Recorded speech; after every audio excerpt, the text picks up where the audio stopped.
यहाँ पर हमें क्वेश्चन में दे रखा है ए वेक्टर और बी वेक्टर, दो वेक्टर्स है जिनका मैग्नीट्यूड ए वेक्टर का भी 4 है, बी वेक्टर का भी 4 है, और वो π/3 एंगल है उनके बीच में। π/3 का मतलब क्या हो गया, π/3 रेडियन में, तो इसे डिग्री में करेंगे तो पाई रेडियन यानी कि 180 डिग्री, 180/3 यानी कि इन दोनों के बीच का एंगल 60 डिग्री है।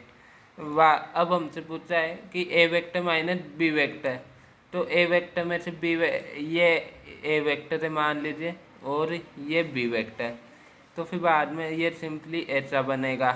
एक बार इसे हटा दीजिए, ए वेक्टर और बी वेक्टर एंगल 60 डिग्री है। अब माइनस करेंगे तो इसका उल्टा हो जाएगा, यानी कि ये यहाँ पे आ जाएगा। अब हम जानते हैं प्रॉपर्टी से ये वाला और ये वाला एंगल इक्वल होते हैं ये दोनों, तो फिर बाद में ये 60 डिग्री था, तो इसे उल्टा करके माइनस करने पे ये भी 60 डिग्री हो जाएगा। तो फिर बाद में यहाँ पे ए वेक्टर माइनस बी वेक्टर में ये हो गया माइनस का बी वेक्टर और ये हो गया ए वेक्टर, इन दोनों के बीच का एंगल है 120 डिग्री। तो फिर बाद में हम जानते हैं 120 डिग्री दोनों का मैग्नीट्यूड भी इक्वल है, तो बीच में आ जाएगा यानी कि 60 डिग्री में, यानी कि ये इस एक्सिस से 60 डिग्री पे है ए वेक्टर माइनस बी वेक्टर।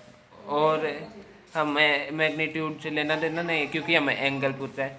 ए वेक्टर इस डायरेक्शन में था, ये ए वेक्टर है, और ए वेक्टर माइनस बी वेक्टर यहाँ पे आ गया, इन दोनों के बीच का एंगल है 60 डिग्री यानी कि π/3, तो इसका आंसर हो जाएगा π/3 रेडियन।